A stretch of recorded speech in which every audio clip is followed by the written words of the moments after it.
Affaire Orpea. Limite de l'analyse extra-financière par les critères ESG et analyse du cours boursier du groupe. Bonjour à tous. Alors, dans cette vidéo, nous allons étudier les critères ESG et les limites de l'approche de l'analyse extra-financière à travers le cas d'Orpea. Nous analyserons également l'évolution du cours de l'action du groupe. Et enfin, nous étudierons les hypothèses sur lesquelles se basent les investisseurs afin d'expliquer le cours actuel par l'approche du DCF.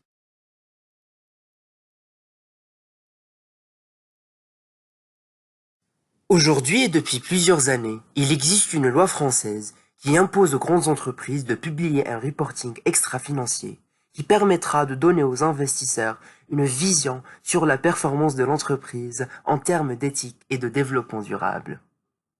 C'est dans ce contexte que les critères ESG sont entrés en jeu. On définit alors la notion ESG comme l'évaluation des entreprises selon des critères environnementaux, sociaux et de gouvernance. Au-delà du simple aspect économique, le critère ESG permet d'évaluer la démarche RSE de l'entreprise en prenant en compte les impacts sociaux, le droit du travail, l'écologie ainsi que la gouvernance. Ces critères peuvent par exemple être les émissions de CO2, le recyclage de déchets, l'emploi des personnes handicapées, la lutte contre la corruption, etc., etc.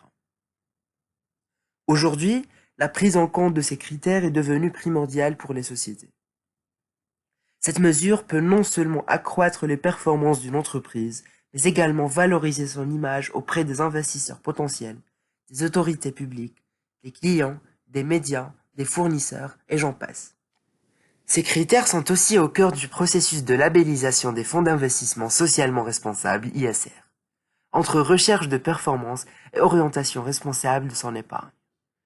Les agences de notation vont attribuer des notes extra-financières sur différentes thématiques.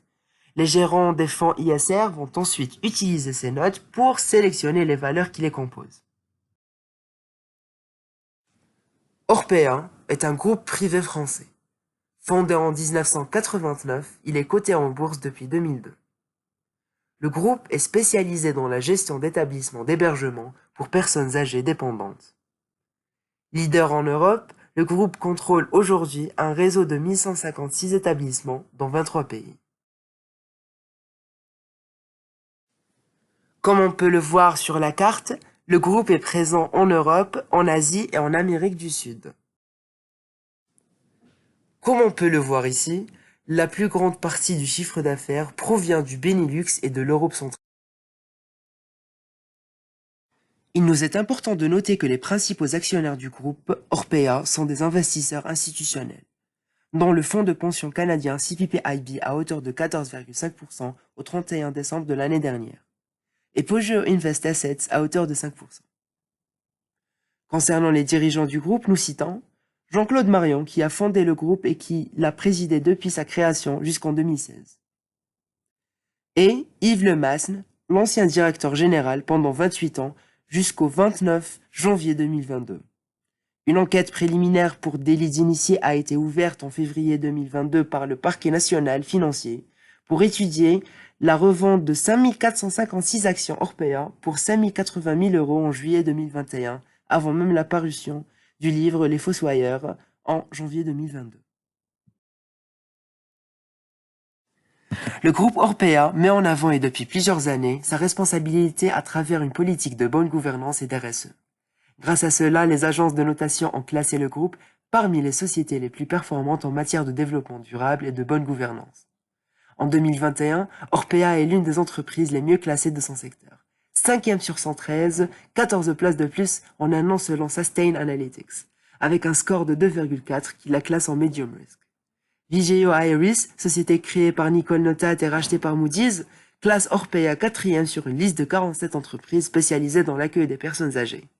Un troisième évaluateur, ISS ESG, assure un degré de transparence de 80% et classe le groupe dans le top 10 du secteur d'entreprises les plus performantes. Le 26 janvier 2022, le livre Les Fossoyeurs a été publié et a dévoilé les dysfonctionnements du groupe, remettant en question la notation extra-financière de ce dernier.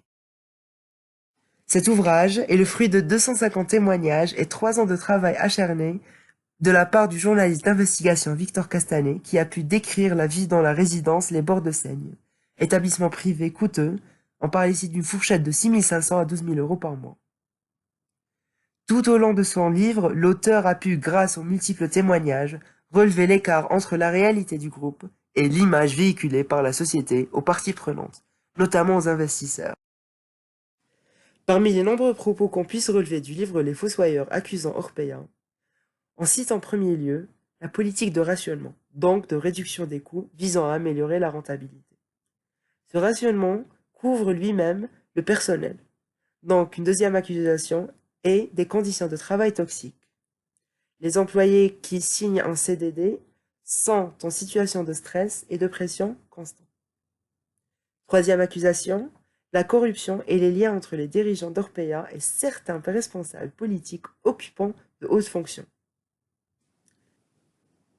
Une autre accusation est celle de l'écart du traitement entre les patients et le non-respect des procédures. Finalement, une autre accusation, c'est celle de la fraude fiscale, le blanchiment d'argent et même l'existence d'un système de fausses factures. Voici quelques extraits et passages du livre dont je vous conseille de mettre la vidéo en pause et de lire bien attentivement. Malgré les nombreux avantages cités en amont, l'approche ESG a ses propres limites. On cite en premier lieu l'hétérogénéité de la note avec le domaine d'activité. Donc l'ESG est un critère extra-financier qui se base sur des informations majoritairement quantitatives et expliquées d'une manière qualitative.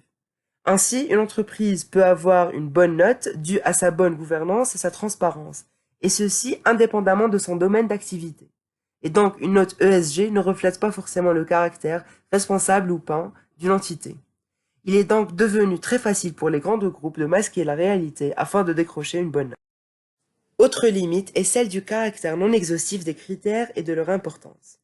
Le fait que chaque pays a ses propres pondérations de critères qui composent l'ESG, donc pas d'uniformité, cela donnera lieu à une faible comparabilité des entreprises entre elles, et ainsi de leur évolution. Autre limite bien aussi importante est celle du fait que la notation ESG soit basée sur la confiance. Donc ici, on parle d'absence d'une tierce partie qui vérifie les chiffres et les documents fournis par les entreprises.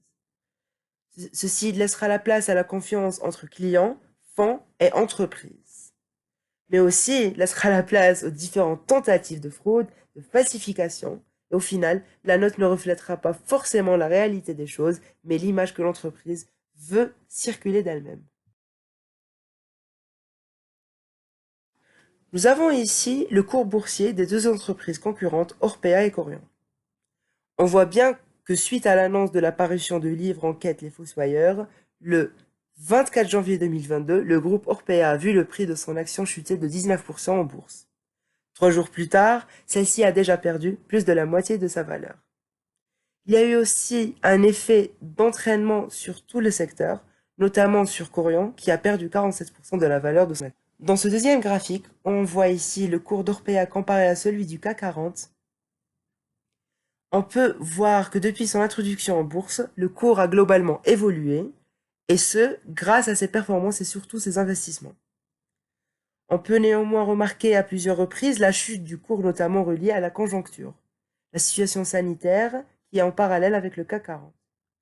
Mais à plusieurs reprises, c'était à cause des controverses dont Orpea en était le centre. Des accusations de maltraitance en 2015, ici bien qu'on peut le voir, des accusations de maltraitance et de mauvaise conduite de travail en 2016 et 2017. En 2018, le système économique du groupe a été accusé d'être la source de mauvais traitements. Aussi, en 2021, une enquête préliminaire pour fraude fiscale a été ouverte et a fait baisser le cours de bourse, comme on puisse le voir ici. Suite à cette affaire, la performance financière du groupe risque fortement d'être touchée, d'un côté par le déficit d'image qui pèsera sur le chiffre d'affaires et sur le résultat de la société. Aussi, la société pourra être menacée de désinvestissement de ses investisseurs. Autre exemple, on voit ici celui de Volkswagen qui a subi la plus grande chute de son cours boursier en 2015, suite au scandale lié au ESG également. Avec un cours actuel aussi faible, on se pose la question, mais d'où venait en fait cette valeur créée? Nous avons réalisé une analyse financière qui nous a permis de retrouver les axes de profit du groupe. D'abord, le chiffre d'affaires du groupe était en évolution continue, comme on peut le voir ici. Les charges d'exploitation étaient bien inférieures à la moyenne du secteur, ce qui permettait au groupe de réaliser un EBITDA plus important. On trouve ici le compte de résultat, the income statement. En plus de son activité opérationnelle, le groupe s'appuie sur une stratégie de marché immobilier, ce qui va lui permettre de constituer un portefeuille géographiquement diversifié. Cela consiste en fait à acquérir des terrains avec un potentiel de croissance à long terme, puis les céder. Le groupe mène également une politique d'acquisition très active qui lui permet de générer des liquidités et ainsi de se démarquer de ses concurrents dans un secteur très compétitif.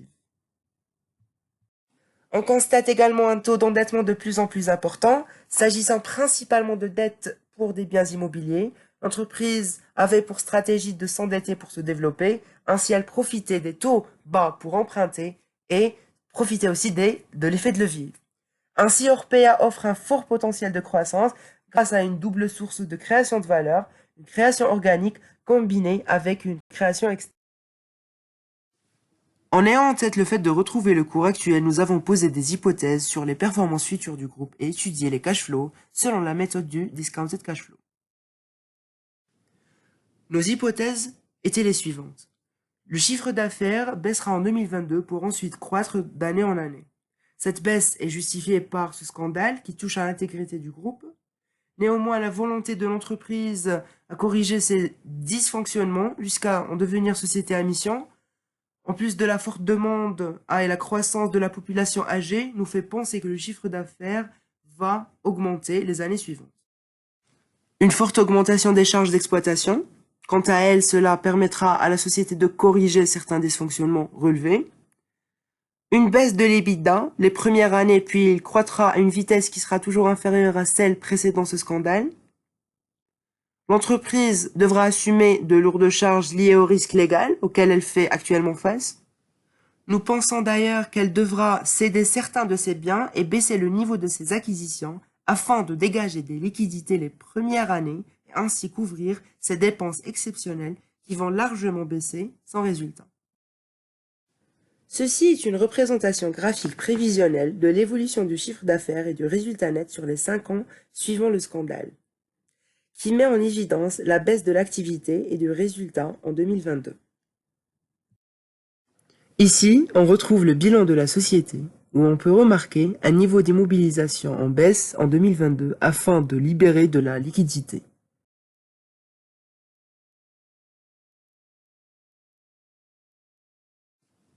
Enfin, pour trouver le DCF, au cours actuel, nous avons estimé le terminal growth à 0,75%. Nos hypothèses ont finalement expliqué le cours à 38 €. Je vous remercie pour votre attention. Merci. Au revoir.